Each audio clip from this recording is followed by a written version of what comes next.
One of the things I liked about Support the Girls was the plot line was not predictable. It took us places I didn't expect. What about the title? Did you have other titles in mind, or? Titles are so difficult. You know, I think as soon as I find one that I think might work, I hang on to it for dear life. The name of the name, so people know if you've not seen it, the name of the establishment, the sports bar in the movie is Double Whammies. And I actually thought to myself, Double Whammies might be a good title for this for this film. Sure. You must have considered the possibility. Yeah, I think so. And then, you know, well, it's written on the coffee can in the movie. And once I had that, I thought I can go with that. So there it was. Yeah. Good, ma'am. I just wanted to say you got marvelous performances out of everyone. Oh, yeah. It's just so impressive. A couple things.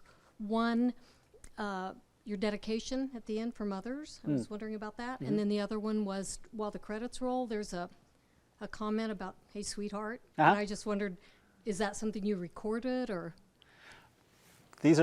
I appreciate that you stayed till the very end of the movie. Excellent questions. I love that all your questions are about the last 8 Perhaps seconds of the you movie. dropped your keys under the seat. And you were, No, this is great. Yeah. Yeah, the dedication, you know, there hangs a tale, but the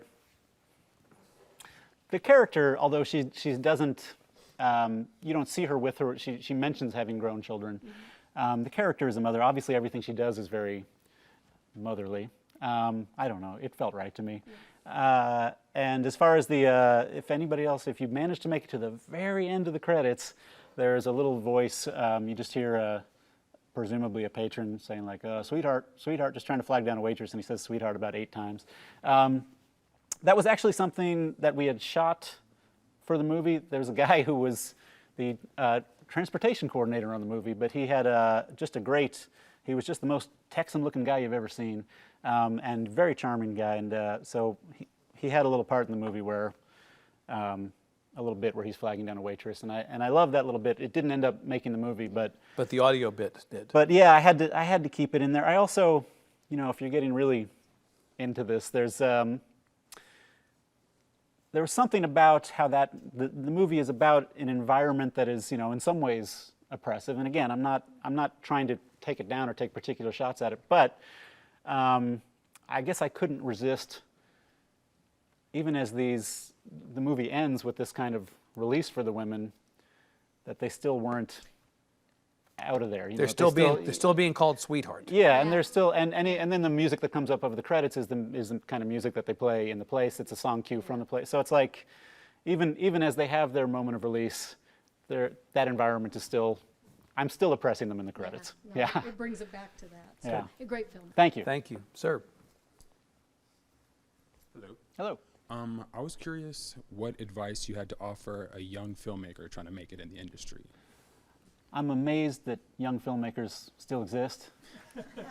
You know, I mean, I think if you've come this far and it's 2018 and you want to be a filmmaker, you have a passion for it. There's something that's driving you toward it. So, the only advice I think that I ever have is just to keep listening to that and try to stay in touch with that. And So you think it's easier today or harder today to do this work? well, it's different. It's just different. I mean, there are different kinds of work. I mean, and the stuff the kind of film culture that I grew up with not that long ago, it has shifted quite a bit. So, I mean, I do think one thing about being a young person and starting out is that's an extraordinary resource to have, and use that. You know, do what you can with your lack of encumbrances and your lack of, you know, baldness and slowness, and because I think you have the rest of your life to learn how to appeal to the market, and you know, it's like selling out is something that will maybe be done to you over time. But if there's something you're passionate about, then now's the time to chase after it, I think. All right. Good, thank you. Thank you very much. Thank you. All right. Okay. Please give Andrew Bujalski a big hand. Thank you so much. Thank you all for being here. We'll see you again. All right.